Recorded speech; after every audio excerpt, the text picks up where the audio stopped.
Au nom du Père et du Fils et du Saint-Esprit. Nous vivons aujourd'hui une liturgie un peu particulière puisque c'est une liturgie que l'on appelle chrismale, c'est-à-dire que quelqu'un se fait baptiser et le baptême remplace finalement toute la première partie de la liturgie classique de Saint Jean Chrysostome, voire de Saint Basile le Grand. Et les deux offices se rejoignent au moment des lectures des Saintes Écritures, l'épître du dimanche et l'épître du baptême, et puis les deux évangiles qui se succèdent. D'abord celui du baptême, puis ensuite celui du dimanche.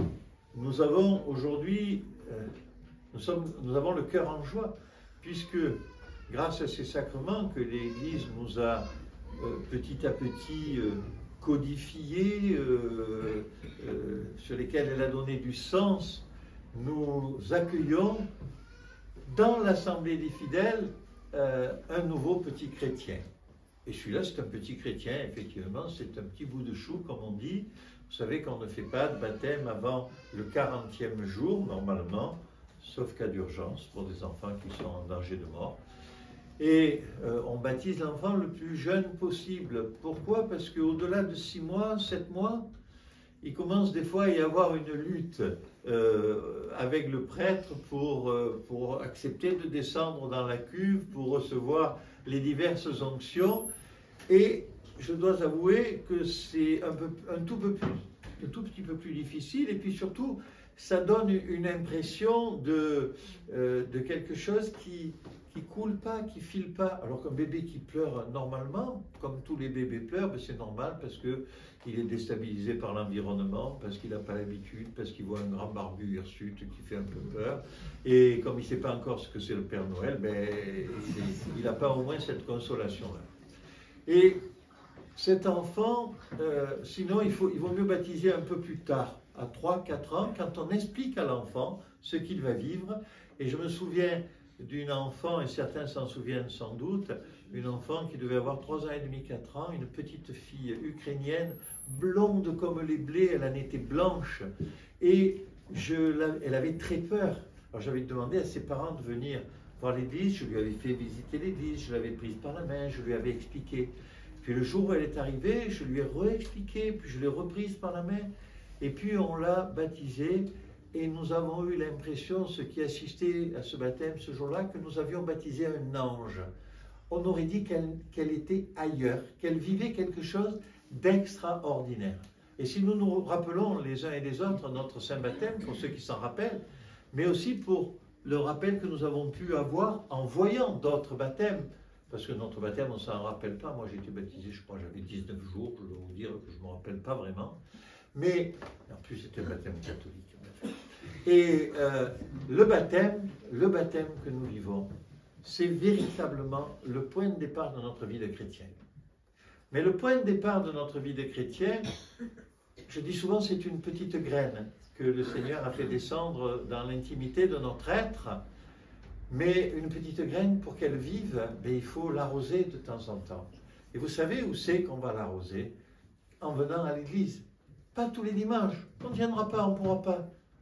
De temps en temps, venir à l'église pour faire respirer à l'enfant l'odeur de ce qui se passe, l'odeur de la foi, l'odeur de la prière, l'odeur de la présence ou le sentiment de la présence de Dieu. Et c'est comme ça que petit à petit, il y a des gens qui vont être adultes, souvent après un moment d'adolescence un peu flottant parfois, où on n'a plus trop envie de faire ce que les parents nous ont demandé de faire depuis qu'on était enfant, et on leur obéissait bien parce qu'on était des petits-enfants. Mais maintenant, on a les copains, on a les copines, on a le foot, on a le judo, enfin on a toutes ces choses-là essentielles pour notre vie, sans doute, en partie. Mais pas que. C'est pas ça qui est l'essentiel, ce n'est qu'une partie. Et c'est en venant à l'église que nous devenons véritablement des chrétiens et que nous avons la joie de vivre ce qu'a vécu cet aveugle. Vous savez, l'aveugle, c'est l'évangile du jour. Voilà un aveugle. Alors, vous voyez un peu, il est aveugle. il est donc pauvre, il n'a pas d'emploi. Ces gens-là vivaient comme tous ceux qui étaient rejetés au bord de la route finalement, simplement du secours de ceux que les uns et les autres, parce qu'ils avaient un cœur tendre, leur apportaient. Et cet aveugle-là, il vit quelque chose d'extraordinaire.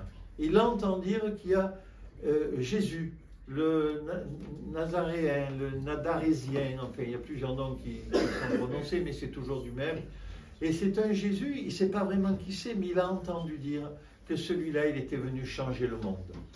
Et alors qu'il est dans cette condition très triste qui est la sienne, très douloureuse, il dit, viens à mon aide, viens à mon aide. Mais pourquoi je veux venir à ton aide? Viens à mon aide, je t'en prie. Et le Seigneur lui fait recouvrir la vue, puisque c'est ce qu'il demande, et lui dit, ta foi t'a sauvé. Et très souvent, ce temps-là, le moment où le Seigneur nous dessille les yeux, le moment où il nous ouvre les yeux sur la réalité de ce qu'il est. Alors il ouvre les yeux de notre intelligence, comme la prière qu'on récite avant la lecture de l'Évangile. Pas nos yeux de chair, bien sûr, mais au fond de nous, le Seigneur va nous dire à un moment donné, tu sais, je suis là pour toi, et je peux tout faire pour toi. Je te demande simplement de mettre dans ton cœur les grands commandements, celui de s'aimer les uns les autres, et puis celui de vivre dans un monde où nous partageons ensemble la même foi, la même joie d'être chrétien. Et là, véritablement, nous devenons chrétiens. Alors lui, il est chrétien, bien sûr. Il a reçu la totalité du sacrement que nous avons fait avec application dans tout le rituel, mais il va devenir chrétien au fil du temps. Et c'est ses parrains, marraines qui vont le guider. Et c'est pour ça que c'est important d'avoir des gens proches de nous que l'on prend comme parrains, marraines. Des gens qui sont importants pour nous. Parce que dans la tradition, on sait qu'autrefois, où les parents mouraient souvent jeunes de maladies, d'accidents, etc., ben c'est les parrains et marraines qui se substituaient aux parents et qui les élevaient comme leurs propres enfants. Eh bien, effectivement, c'est le travail que vous allez avoir à faire, Johan et votre épouse, dont j'ai déjà baptisé quelques enfants, me semble-t-il, au moins 2, que vous allez faire. Et vous, c'est le chemin que vous allez faire en amenant votre enfant à l'église ici ou à l'église de la Barthelasse. C'est le même bon Dieu. Hein? Et je vais vous dire même une chose que vous ne savez pas, que l'on prie en roumain, en russe, en grec ou en français, le Seigneur, il comprend ce que nous faisons. Et il n'y a aucune inquiétude là-dessus et il ne fait aucune différence. Nous sommes dans la joie aujourd'hui. Gardons au fond de notre cœur cette joie profonde que nous avons lorsque nous revivons ce moment du baptême, tout son symbolisme, et que nous nous disons que oui, je suis devenu chrétien ce jour-là, et puis nous allons très souvent nous rendre compte que, ah oui Seigneur, je t'ai rencontré, mais c'était beaucoup plus tard. Et là, je suis véritablement devenu chrétien. Mais je suis véritablement devenu chrétien parce que j'avais reçu le baptême. Parce que très souvent, quand on est petit, on ne s'en rend pas compte. C'est pour ça que d'ailleurs, le baptême des adultes est très important, parce que quand on choisit de se faire baptiser adulte, on devient chrétien, mais on devient chrétien par le baptême, mais on est chrétien dans notre cœur. Et nous sommes dans la joie de cette fête d'aujourd'hui, parce que nous chantons la gloire du Père, du Fils et du Saint-Esprit.